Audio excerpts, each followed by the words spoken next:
welcome back. I believe this is episode 9. We're still speaking to Sergeant Major S.W. Fourie. He's the man who started his Special Forces career and ended it in 1 Reconnaissance Commando. That later became 1 Reconnaissance Regiment. It's the parent unit, I would say, of Special Forces in South Africa. SW, welcome back. Can you tell me what's behind me? What are these pictures? Hi, Chris. Yes, yeah. The top one was the, we talked about 2 episodes back. That was the team where we deployed with UNITA, and where we attacked them with mortars and we left the base plate behind. That was the team there. The guy with the beard, Kali Greiling, he was the team leader. I'm the guy there behind the tree with that. Okay, the one at the bottom, that's the operation we're going to talk about now. That is the team we deployed for 3 months. Now I must just put that in a better clear that when I say 3 months, it means 3 months in the operational area, not 3 months in Novamboland at Ondongwa. That is 3 months in Angola. So it's behind enemy lines. In other words, you're 3 months, you're cut off from the rest of South Africa. You operational 3 months constant, every minute, every single second. Yeah, and what was interesting how they selected us is they first had to look on who's not married and who is not that involved with a girlfriend. I don't know why they selected me, because I was involved. And of course, you volunteered. That was the only operation that they asked a couple of guys and said, okay, do you volunteer for this? And of course, I'm going to volunteer for it. And then I stepped up. I decided I was going out with Michelle, the blonde girl. Okay, I'm going to tell her I'm going to be away for 3 months. Well, I decided maybe the day just before we leave would be ideal. That was the worst mistake I ever made. I'll put the picture of this woman here. You know, we will probably get hold of her one day and ask her to come and talk to us. Why did you say it was a mistake? I'm curious, what was the reaction? She was so shocked, and I cried, and thinking now, 40 years later, or even not even 40 years later, after I left the army, is the thinking, maybe I should have told her a week before, and so at least we can do a couple of things. And well, say a proper goodbye. Pardon? Saying a proper goodbye. Yeah. Yeah. So, of course, a team like that, they also they had to have experts in a team. The guy in the front left corner of the photo, that's Johnny de Cavaya. He fluently Portuguese. The guy on the far right is Chris Greiling. He was the team leader, and myself in the middle. The guy right in front of us, of me actually, is Hans Meyberg. He was a qualified medical doctor, but also a qualified operator. And then it was Gary Yaffe. He was the guy with the brains, very switch on Englishman. And then Pierre Schweier, he was the signal guy there. I think this photo, when it was made, was the wrong way around, because it looks like the guys are holding their rifles in the wrong hands, I think. And I just picked it up now. So we deployed, and the purpose of the operation, I actually printed out something here and I forgot to read through it. Here it was the aim of it was to go to Caminho de Ferreira, de Benguela. It's the railway track. That's what they call that railway track. And it runs between Chicala and Luena. It's from the east to the west coast. So that was the supply line going to Quito. So everything was busy building up Quito. We will end with Quito. Well, did you realize it at that stage? No. Okay, so you would not have known the bigger picture that something was about to happen. and a lot of operations, even simultaneously, the guys from the attack divers from Fourie were attacking vessels in the harbor. Also, Russian tanks and Cubans for the Kwitu attack on UNITA and driving them completely out of Angola. Yeah, it was in Luanda. That's right. And then our task was to disrupt that supply line to Kwitu, again to shoot down aircraft, to train UNITA special forces, and to do reconnaissance what is happening around it. So from that was the team that was allocated for that. So we deployed from Rundu, which is on the eastern part of Namibia, right on the border with Angola. And I remember we flew in, I can't remember how many hours. And we had to refuel because now we were high up in Angola. And we flew at night with 2 Pumas. And all I remember about it is that everything was darkened inside the Puma. So there was no light. And it was, I think the pilots also used infrared. I'm not sure how they fly at that low level at night, but they were excellent pilots. And then they dropped us. And from there, we joined up with UNITA. And we were, there was about 4 vehicles, and that was Urals and gas vehicles. And so we drove another 3-4 days that we drove north, going higher and higher towards that railway line, which I explained the name of. And I remember there was one of the Urals, we always had a problem to start in the morning. So they would push it back and front, back and front, back and front. And once you start, you will jump on the vehicle. And there was a lot of equipment, a lot of their equipment as well, and then of ours, and ammunition and so forth, and UNITA soldiers. So, and that by the 4th day, one early morning, we heard the scouts, UNITA scouts, shouting "Avio, avio." So there were airplanes in the air. It was MiG-21s. And that morning, it was the quickest ever they started that Ural. It was just 1 or 2 pushes, and it started. So yeah, so there, in that area, it was dominated by the MPLA, where the southern part of Angola was UNITA territory. They wouldn't put a foot that side. Okay, so we on our side we had food for that 3 months. I can't even remember what we took. Probably millipap, tons of bully, things that you normally, it's too heavy to carry. Because we on vehicles, we could take that along as well. Then we had SAM-7 missiles. We had a slurry, which was a liquid explosive. It was manufactured specifically for us. And then we had 2 mechanisms, which they call a pick and shovel. Don't ask me why, what was the reason for it, that specific names.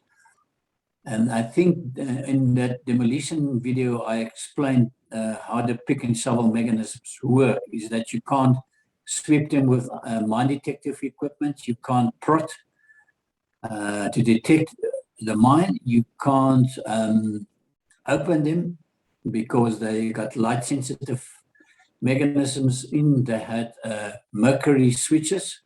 Now I remember the word mercury. Yeah, quick.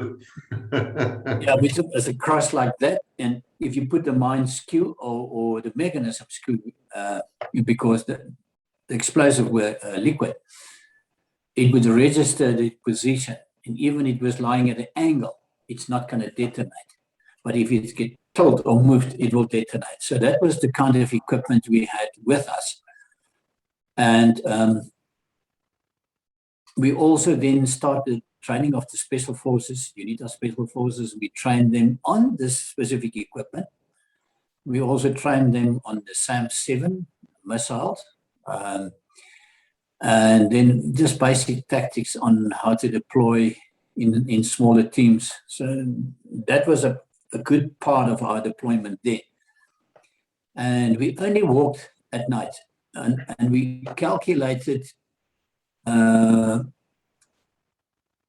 total kilometers we walked were close to 800 kilometers. Take in mind, it was only at night. We only walked in the night, and it was in the winter through small rivers. So you would go through the river, and then you're wet, and then it's cold. And we walked mostly with our webbing and rifle. They would carry our rucksacks. So we were fortunate. And the reason for walking in at night, there was a lot of reconnaissance planes in the area, nearly on a daily basis, to pick up the UNITA forces. Because they knew that the supply trains were on their way. So they would start sending out reconnaissance planes to see that the area was safe. So that's limited us to walking at night only. Okay, so yeah. So the first, I think in the second month, we approached the railway tracks, the railway lines. So what we would do, we would pick up any spot specifically, not really matter where. So what we would do first is we would put out stopper groups that we UNITA guys, 2-3 k's north, 2-3 k's south, and then our guys only, mostly myself within, the slurry was in 5 kilogram bags, in a plastic. It would be a plastic bag inside, and around the plastic would be a canvas bag. So it was like a camouflage as well. So the first thing we did, I first briefed the guys, nobody must sit on the railway track, because if you sit, you can see it from a distance. Because how they work, MPLA, they would send 2, 3, 4 platoons in advance, walking both sides of the railway lines. On the train itself, there would be another company or 2 MPLA soldiers. And then, of course, on the railway trucks itself would be armored vehicles, ammunition, whatever they need for the war, would be on the trucks. And then in front of the locomotives would normally be 1 or 2 locomotives, probably 2. They would have another railway truck in front of the locomotive to detonate whichever mines there was.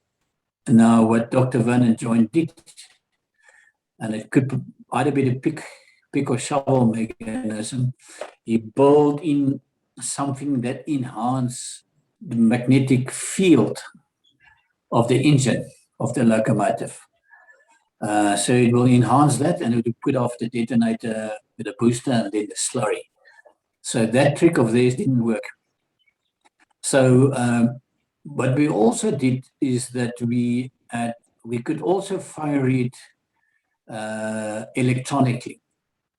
Looks nearly like those remote things that you get nowadays, but you need to be in line of sight. So we would try 1 or 2 of the Special Forces guys to stay behind and to fire it also electronically if it didn't go off. So they had to be in line of sight. So they had to be at least not further than 1.5 kilometers from the actual slurry explosives. And the first one, I think, went well. They didn't pick up the slurry explosive, and of course they didn't sweep. Some other reason they didn't sweep, because if they sweep with the mine detector, it would have gone off as well. So the first one, we took out the locomotive, the front locomotive. And oh yeah, what happened is that UNITA laid an ambush on the southern side of the railway lines. So the moment the locomotive was blown up, they attacked the train. So there was a hell of a firefight. And they destroyed a lot of the equipment, and then they left. We had another exercise like that.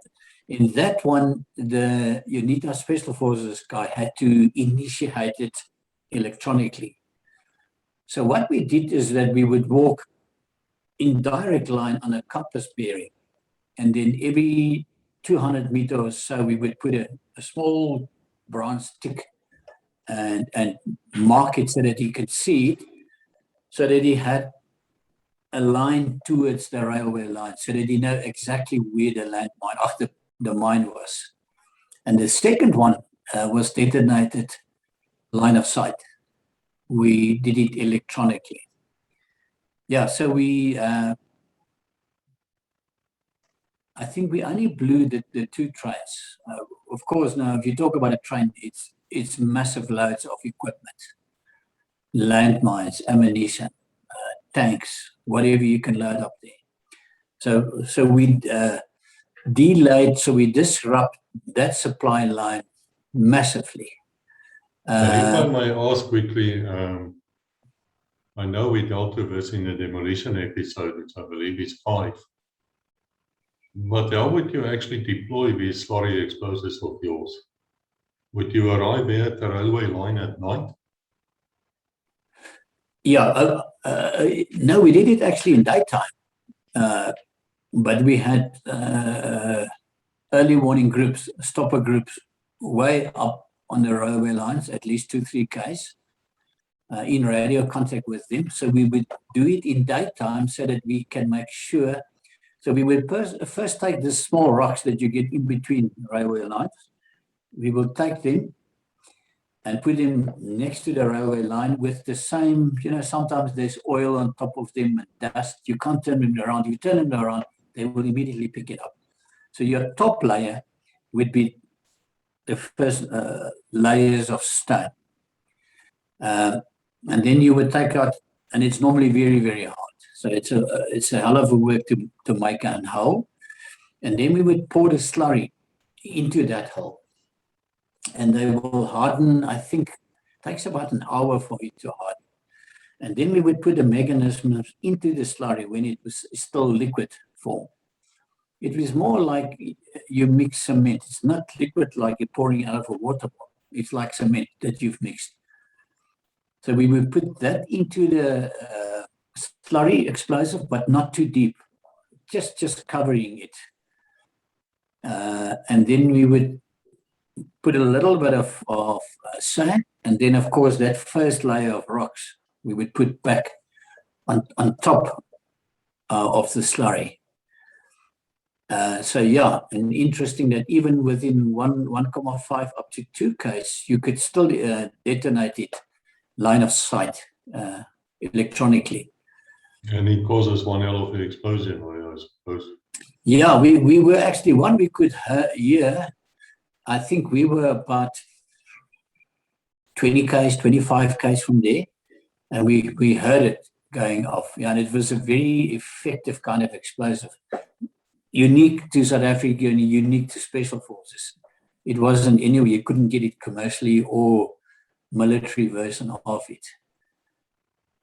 Yeah, so that in total was 3 months, and in total we walked 800 Ks. We did a lot of training.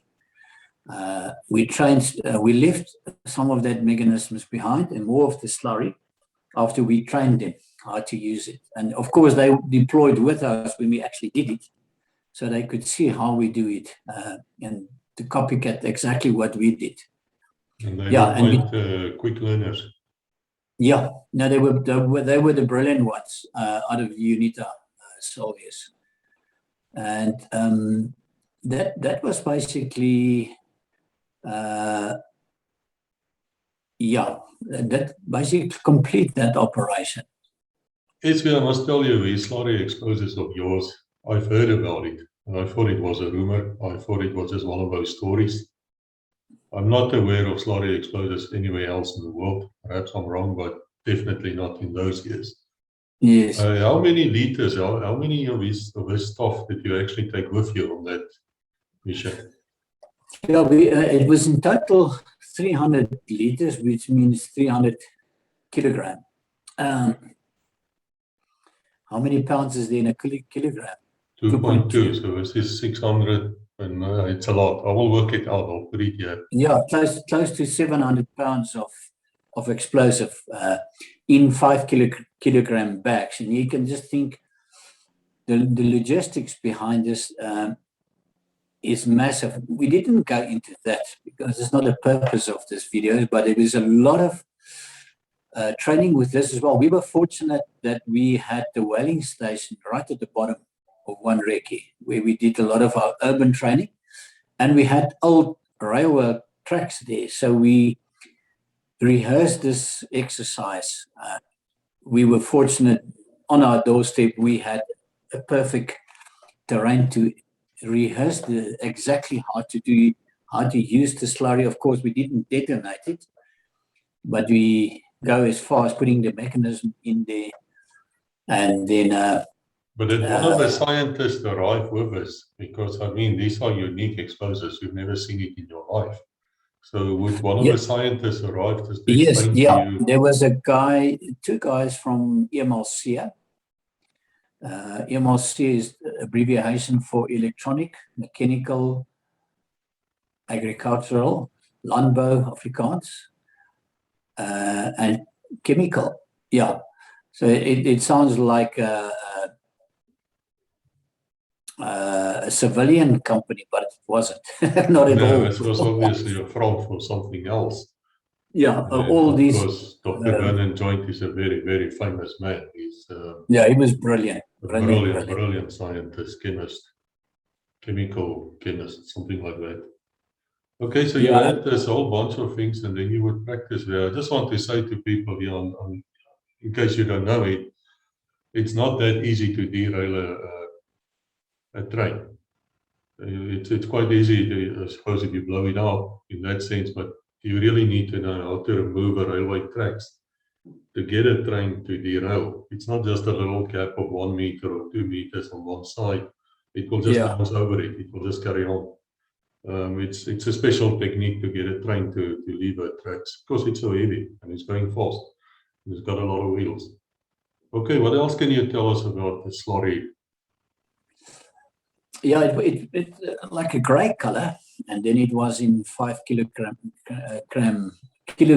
bags, plastic, to keep the moisture in, and then a canvas. It's like military kind of canvas color, and that was basically it. There was nothing more that you had to do except for opening up the bag, pour it into the hole.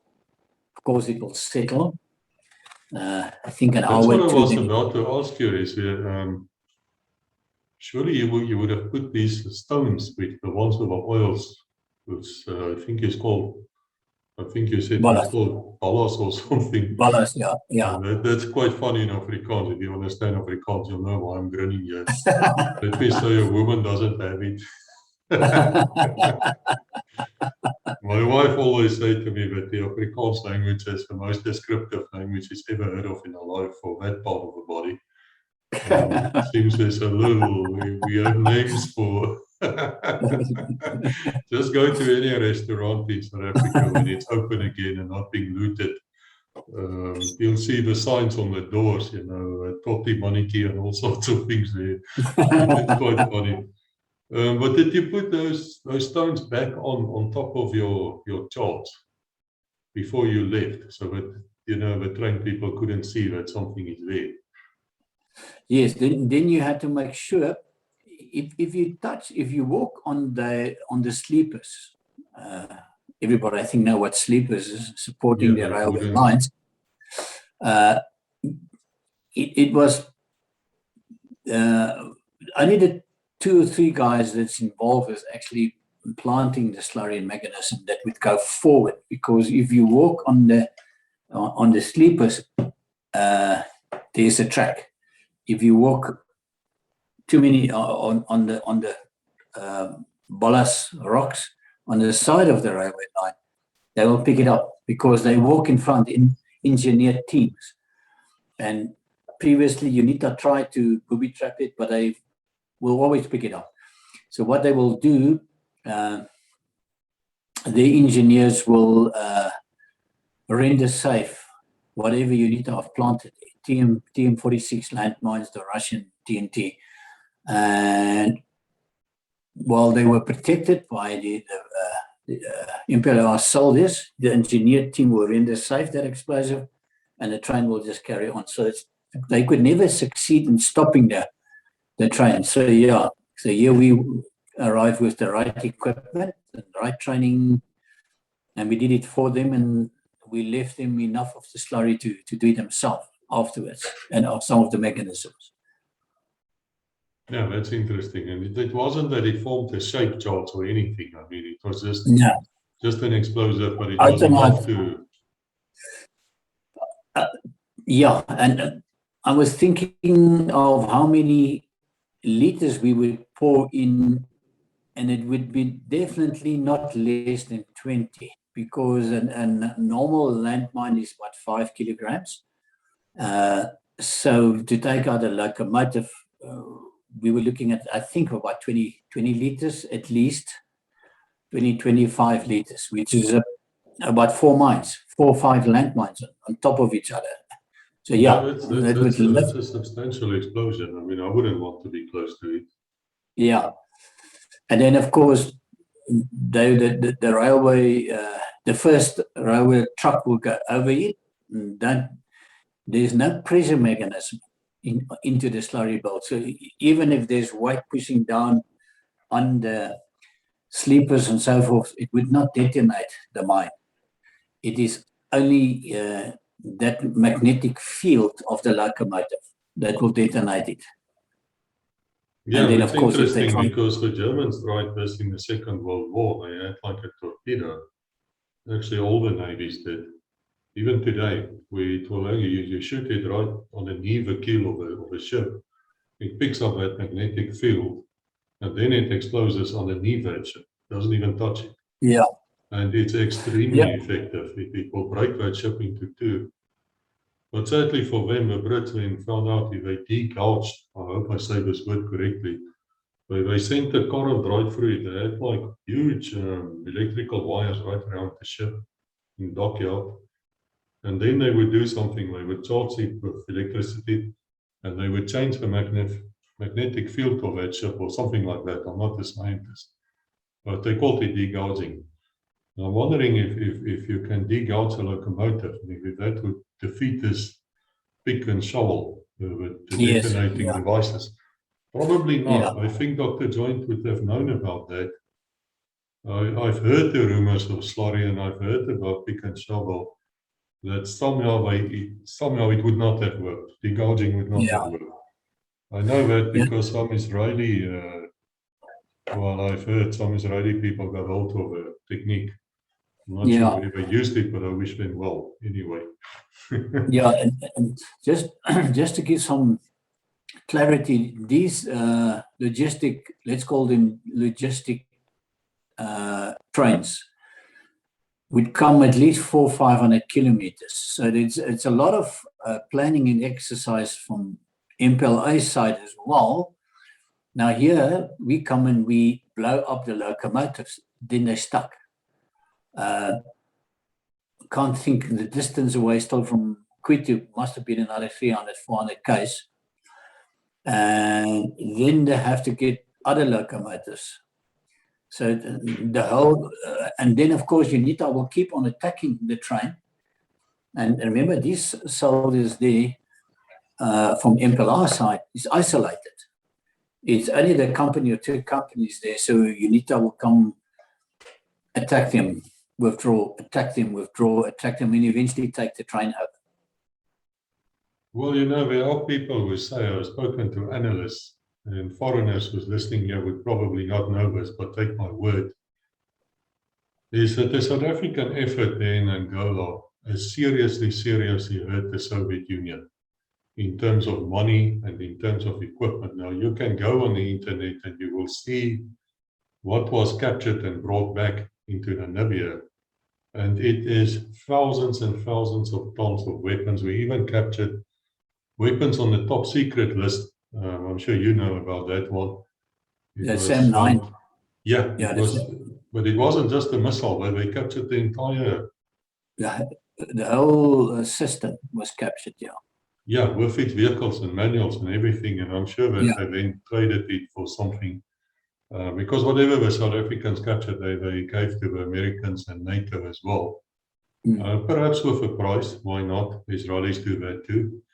But we did that, and because of that, it caused the Soviet Union so much harm that it played a role, it played a big role into breaking the Soviet Union, and also to assist the Mujahideen in Afghanistan.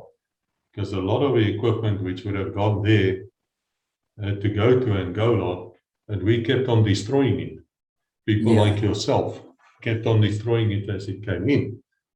And of course, at that stage, the war became very international. You had more than 50,000 Cuban soldiers there. As far as I'm concerned, they're utterly useless. There are some people who will disagree with me. They wrote their own books. If you can read Spanish, you will find an entirely different story about it, but you will also find out that most South Africans laugh at them. You had the East Germans there, and you had, of course, the Russian advisors. Some of them who got captured, like these two pilots of yours, the pilot and correct, and the engineer. Okay, well, now I've given a history lesson again. Perhaps the one who made the history should then just carry on and tell us about the next operation. Okay, the next one we can carry on.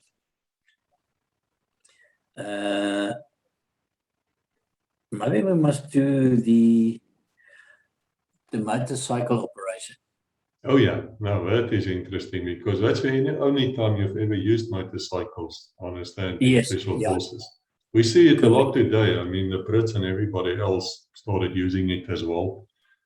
And we had a motorbike unit in the army, acting as some kind of cavalry. But it didn't work out that well, as far as I know. The cavalry with horses worked actually better than motorbikes. Just my opinion. If there's someone here listening who's been in those units, please contact me. I want to talk to you. But now back to you, Azir. I'm keeping quiet now. Okay, this one was an open operation, but a totally different enemy. This time it was concentrated on insurgents coming in from Zambia side. Livingston, this Livingston in Zambia. They would infiltrate into South Africa. They would get the training there and the equipment, mostly limpet mines. You get a mini limpet and a bigger limpet, which they try to put onto oil refinery tanks. Mines they would put on dirt roads leading to farmhouses, and then they would also use the limpets to set it off in public places where you were at a restaurant and so forth. So they operated very indiscriminately, killing white, black people, colored people, Indian people, children. So that's how they operated. We never did that. We never operated like that. We had specific targets identified before. We wouldn't just kill indiscriminately. So this operation, two forms of transport were used. One was the Puma helicopters. We had 2 or 3 allocated this operation. And then we used scrambler bikes. Now, I can't remember if it was Honda, Suzuki. I remember, I think it was 125s, not massive scramblers. So 2 targets were identified. One was like a training base, but on that one, we didn't have enough information. So I was a team leader on the the training base to attack that specific target. And then we start rehearsing. And the other side, the guys that's going to deploy with the motorcycles, they were rehearsing, putting them in the Pumas, out of the Pumas in a record time. And then at number 99, they decided the risk of casualties on our side is too high to attack that training base. There's not enough information on it. So they withdraw my team, but they moved me to the bike squad. Okay, so the idea of this deployment was to fly to Livingston, which is in Zambia. And then the Pumas will drop us on the tar road. Now, there was luckily not a lot of vehicles there, mostly military vehicles. And then we would deploy with the motorcycles. We had R5 rifles because this was an urban operation. Now, we did the rehearsal down in a whaling station because the old whaling station was completely deserted, no more whale killing. So we had a lot of rooms, we had a lot of areas, so we can build a mock-up of exactly how our target looked like. And then we would do training over and over and over again. We did have gas masks. And of course, then we had tear gas grenades, stun grenades, two-way radios. I remember you had an earplug in your ear and then here on your pulse. By just lifting your hand, you can start talk. And of course, you can hear what all the other guys were saying. And off we went. Now, this is a weird feeling. The Pumas drop you on the tar road, and then in record time, we would drop off the motorcycles. I think we were six motorcycles in total. Now, I was lift, so they decided one of the junior guys have to lift me because he was an excellent motorcyclist. I didn't know how to maneuver a motorbike. And he told me afterwards he was very nervous about this staff sergeant. That was staff sergeant there. And off we go. So we came into Livingston and there we split up to the various houses. I remember our house was like a three-bedroom house with a double garage on the outside. And we initiated the attack on all three houses exactly underwards. On the same time, I think it could have been 10 o'clock at night. It was very quiet. Could be even later than that. Our time on target was limited because we had to attack and leave immediately and prevent from being cut off with motorbikes or with army vehicles. So the attack was initiated immediately, and it was initiated by, I think, throwing in stun grenades into the rooms. Yeah, it was three houses, and with all this noises going off, and I remember it was a lot of dogs that start barking. On our side, somebody fired through the garage door towards us, and we opened fire. Through the garage door, I think we killed 3 or 4 in the garage. And then an interesting incident happened. One of the guys jumped, not one of our guys, one of them jumped out of the house on the side of the garage. Now, in between the garage and the house was about, I would say, a meter space. And I remember this is like pitch dark, but he came out so quickly. I just remember him in that split second. He came out, hit the wall of the garage, and he hit the ground. And as he hit it, he ran. So he survived. He was the only one that survived. So he got away. So, I can just imagine. But you know, I have sympathy. You know, you're lying asleep, and the next moment, all hell breaks loose. I have to explain to people here, this is the same scenario. Let's say there's a terrorist attack in the US, and that terrorist attack came from Mexico. And Mexico, the government officially says, these terrorists can come and stay here, no problem. We don't mind as long as they don't bother us. Now, exactly the same thing was happening in South Africa at that time. You had what you called the frontline states. I refer to them as the frontline states. And of course, at the UN, they had a lot to say, and behind the scenes, they had a lot to apologize all the time, because they needed South Africa more than South Africa needed them. It's an economic powerhouse, it used to be. But they would then tolerate these people inside their countries. And if not turning a blind eye, they would actually just ignore them, or they would make sure that they can operate in peace. So they could plan attacks against civilians, mostly. And they would allow them to store weapons there, to do training, to collect intelligence. In other words, to act like a base, like a military base, even if they were not dressed in uniform. And as South African intelligence became aware of these places, these terrorist nests, of course, they say it's freedom fighters, and you know what, we're using the language of the day from this side. So for us, it were terrorists, and they were there, and then, of course, something had to happen to them. Now, if there's another country involved here, it would probably be like in modern times, not the same way which we did it. It would probably be like an airstrike or a cruise missile strike or a drone strike or something. The problem with that type of attack is you don't know who you're killing, because there's nobody there to check on who you killed and to grab the evidence. Our sponsor writes a lot about that. I mean, he says the reason why these rallies are so effective is whenever they launch a strike, they have their spies, the Mossad people, or their special forces, say, red call people right next to the target.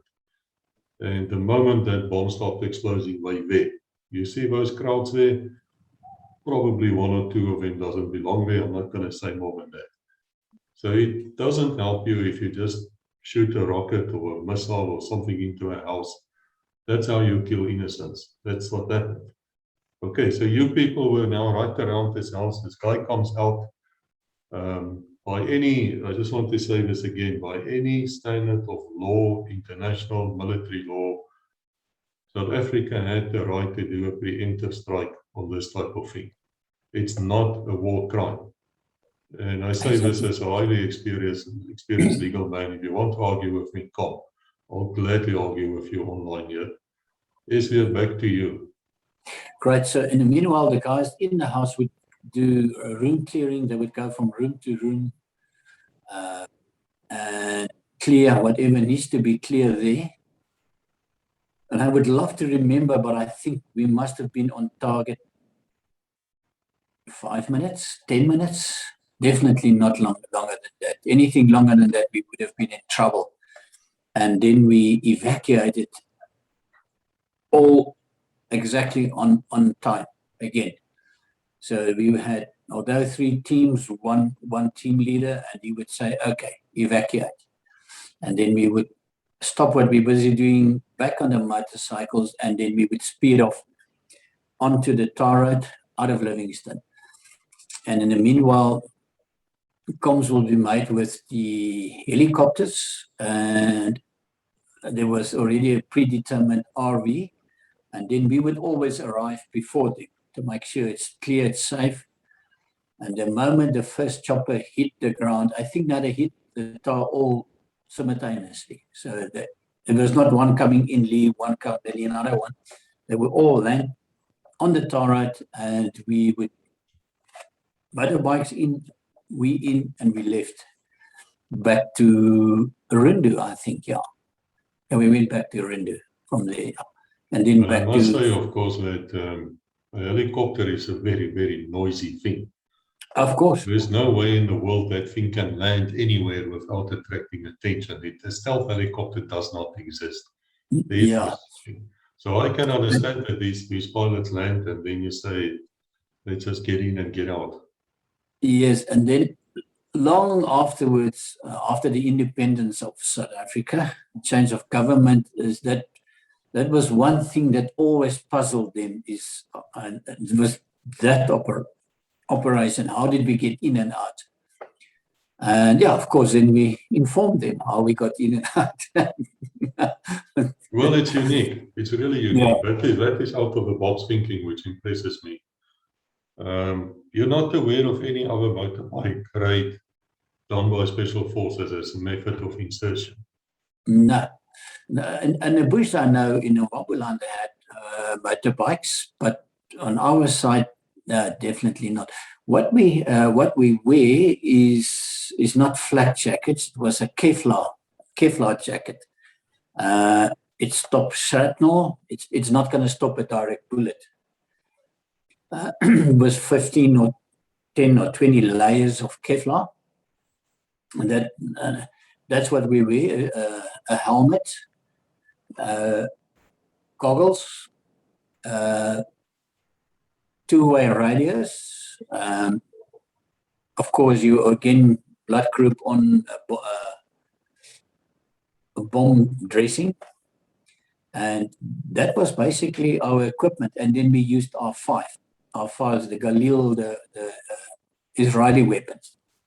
That yes, was the the South weapon. African copy of the Galil, which is copied on the AK-47. Yeah, and then the South Africans made a short one. I'll pick the picture in here for you. It's an excellent file. Yeah, it's ideal for urban warfare because it's close to your body. It's not a long barrel. Of course, the disadvantage on that high velocity around the 5.56 is on your ears. I mean, I still have a problem with this ear firing inside a confined space. Yeah, it's a lot of noise. And you know what's an interesting thing to me? I spoke to somebody the other day who was doing the shooter games. And this fellow actually thinks because he's doing this first shooter games that he's some kind of a special forces member. And I asked him, if you ever shot these rifles before in your life, if you ever understand the noise they make, that they actually twist in your hand if you don't hold them very tightly, do you understand these things? And of course, he got very obnoxious with me. And I got obnoxious as well, and I'm not regretting it at all. I think he's an idiot. Yeah, so you're right. These things about, and you know, it's not the same. It's not a damn computer game. It really isn't. I think we can say that the raid on Livingston is a counter-terrorism operation. And I believe it's called house clearing as well. I didn't know. SW actually told me the word just now. So thank you for that. Now, Esvia, can you tell us, when you participate in such a house clearing, what happens? Yes, we can actually, there is photos which I sent to you showing how we approach by helicopter but abseiling. And then there's a photo of the team outside just before they approach. Now, just keep in mind, this operation was done at night. Okay. So now you dump in stun grenades inside, and then directly after that, tear gas grenades. Okay, and then we don't knock on the door and wait for them to open it. We open it with a small charge, which we call a knock-knock. It's sheet explosive with a double-sided tape. We actually did it ourselves with a detonator and then a very short piece of safety fuse, which 2 seconds, 3 seconds probably. So you strike it, and we also had can't remember how we strike it, but it was not like with a match. Normally you can light it, safety fuse with a match, but we had a mechanism on top where you just pull a piece of rope. Of course, you first put it against the door, pull the rope, and then you got 3 seconds, and then it will do the usual knock, and then the door is open. Okay, but let me just stop you there. Where exactly do you place those explosives? Right around the lock, or where the... On the lock, right on the lock. And it always... How does it get to stick there? It's got double-sided tape. Okay, of course. You Yeah. said so. Then you wait right next to it. Yeah, and it will be small, like that. And then it's two pieces of sheet explosives on top of each other. And the sheet explosive looks like a sheet. Just Yes. thick. I'll put the picture here. With episode 5, I found some pictures of sheet explosives. Yeah. I'll just put it here again. And now you storm in, and now remember, it's total darkness. There is the tear gas is still hanging inside. The chaos of the shock grenade and the stun grenade is still there. So it's things lying all over. It's chaos inside the house. And then whatever we do inside, we're doing it at a very quick pace. Because now we have the advantage of the shock grenade, we have the advantage of the stun grenade, the tear gas, and that advantage is only for a minute or two. Then there's no more advantage. So then you start clearing room for room. Teams split up. Only one guy will enter a room, and then you will fire, not just open a magazine, empty a magazine in a room. You will shoot selectively. And keep in mind that there's guys on the outside, so you can't just fire through the window. You will hit one of your own guys. Normally, how we did it as well, if we have stopper groups on the outside, that guy will make sure he's not standing in front of a window.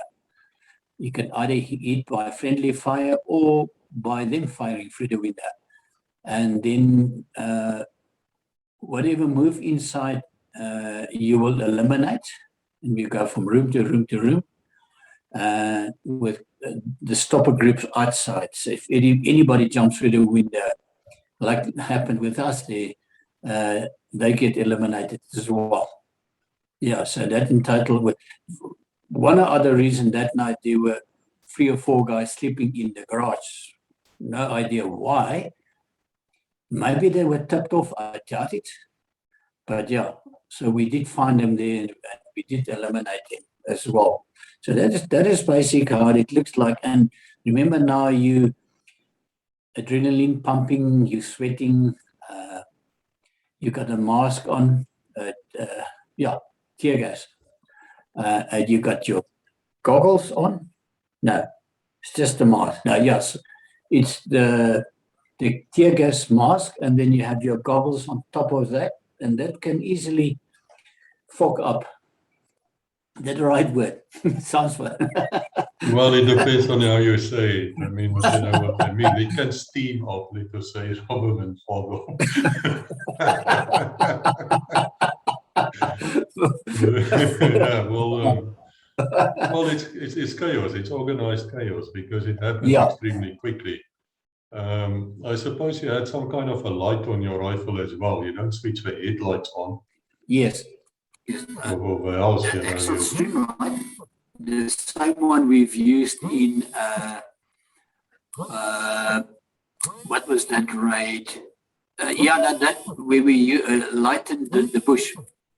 We would use it like that, and same with the stream light, and it was it fit in perfectly. We had 2 brackets on the stream light, one around the front and one at the back, and you will fasten it with a screw onto your R5 rifle, and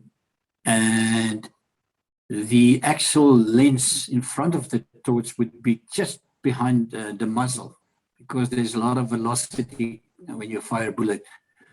And then you would walk like that, so the torch will be lying in your hand, of course, part of the rifle, and you will put it on as you go in. Something that I probably didn't emphasize enough is that all these operations isn't just happening overnight. There's a lot of first intelligence gathering on an operation like that. That's an exercise, a totally different field. Then after that information is collected, we will do rehearsals. Either if it's a bush trip or urban like this, or sensitive target like an oil refinery, you can do rehearsals up to a month on a specific target. And that includes your emergency drills. Emergency drills is what if, for instance, and this one that we're busy discussing, what if one of the motorbikes break? What if one of our guys is winded? What if the knock doesn't open the door? There's hundreds of scenarios that, and each and every of that scenario need to be rehearsed. Emergency RVs is if we get attacked, where do we withdraw? If the helicopters can't pick us up on the tar road. So all that, and probably if I think back, your emergency drills is the better part of doing rehearsals. So if you deploy there, you're ready for anything that can go wrong. And that's with all the operations. It's not just a matter of we arrive in Durban, a couple of days later we deploy for the next one. You can rehearse up to 6 weeks, even longer for one specific operation. Yeah, so that could be on a very tight security, I suppose. We wouldn't be talking about what you're doing or rehearsing. We'll just be quiet about it. What you just described to us is classic counter-terrorism operations. Now, it can be done in two ways. One is exactly what you were doing, where you attack and you neutralize a threat, which is a preemptive strike. But the same skills will be used in rescuing hostages. Were you ever involved in any hostage rescue? No. I can't think of any of the 3 units that was ever involved in that. Maybe after I left at 88, 89 was the end of the war anyway.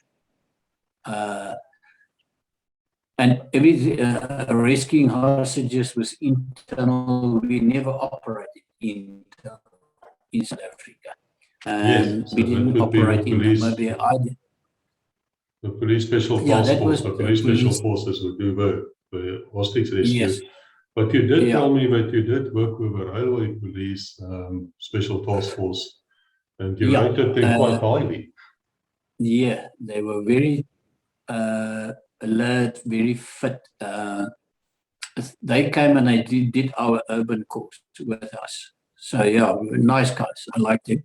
No, they didn't have an attitude, a chip on their shoulder, like some of the other guys. And yeah, so it was interesting. Some of our guys did the Israeli urban course. So that's where our urban course was initiated. And then, of course, we adapted to our specific targets in the neighbor countries. Well, that's the thing about the South African military is you always find out of the box thinking. Yep. And you always find them attacking. Many times I say to people, don't ever think that they are going to wait to be attacked like the Iraq people did. No, that will not happen. The moment you start building up your forces in a frontline state and the South Africans become aware of it, the chances of you being destroyed before you are ready to attack is very, very good. Even to today. But in those days, I think the South Africans made their name by attacking first. Always. Yes. Yeah, same like the Israelis. They would attack first to neutralize the actual. So all the operations, including the last 3 ones we're going to talk about, we never use South African uniforms. There's nothing that can trace you back that you are South African soldier. So you would use the country where you deploy, you will use their uniforms, their equipment, although we will always be AK-47s, except the 2 urban operations we did. Well, the one in Mozambique, I carried a PKN, and I think we carried Russian weapons. But with this one, we specifically carried R5, which is just the Galil, the Israeli Galil. Do you know why?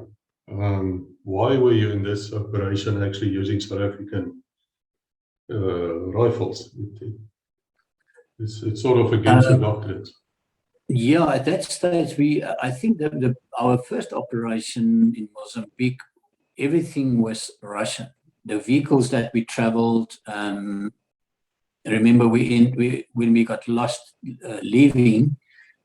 evacuating, we drove into the army base. So we had to, because we spent a long time in that country, everything had to look exactly like we are their soldiers. We on the tar road driving, so an R5, R1 might just compromise us. Yeah, but over Livingston was really quick. It was in and out. Yeah, quick in and out. You dropped out of just outside the city on your motorbikes, and then you got out on your motorbikes. Probably that's why. It doesn't matter. I was just curious about it. Is there anything else before we end this episode? I can't remember that I saw anybody on the road, but it must have been, I mean, motorbikes is not a common kind of transport in Livingston. Especially off-road motorbikes. Probably they've never seen probably an off-road motorbike before.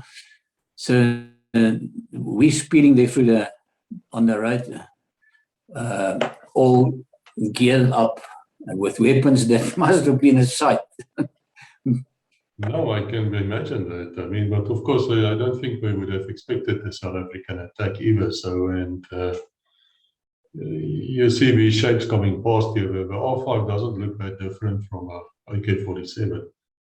Yes. I mean, they are based upon each other. But you were, of course, your normal black is beauty. Was cream yes. on Yeah, I think we did. We did have that on, and then just make it just more difficult once you're inside the house, because you start sweating under that like a cream. Yes, and especially if you're wearing that gas mask. That thing is very effective and helping you to breathe easily with tear gas, but it's really sweaty inside it. It's will ignite you. And the other thing is, you didn't mention this, but the tear gas would attack you too. Even if it can't get to your eyes, it definitely will get to the rest of you. Yeah, anything that's open where you are sweating, like your neck or so, and behind your ears and so, and we had gloves on, but that starts to burn. And the tear gas is not immediately out. It stays there for at least 5-10 minutes in the house. And you have no choice but just to ignore that and carry on. Exactly. Okay, well, I think we finished another episode. There are still a few left. Would you believe? I mean, your time in Special Forces were really busy. I don't think you ever sat in an office. We're really grateful. I'm covering the main operations. There were smaller ones, long deployments, which we not included here. Yeah, but it was. We might mention them in the book. We'll see how it goes. Yeah. Thanks, Ezra. We appreciate your time and your effort. It's a pleasure, Chris, for your time as well. Yeah, and those people, you know, we don't speak English natively, so I hope you could follow us. I was told I should speak a bit slower, but it's not my nature to speak slow. So if you can't hear us, you know what, I'm sorry. We're trying. The book will be in English, and it should be okay.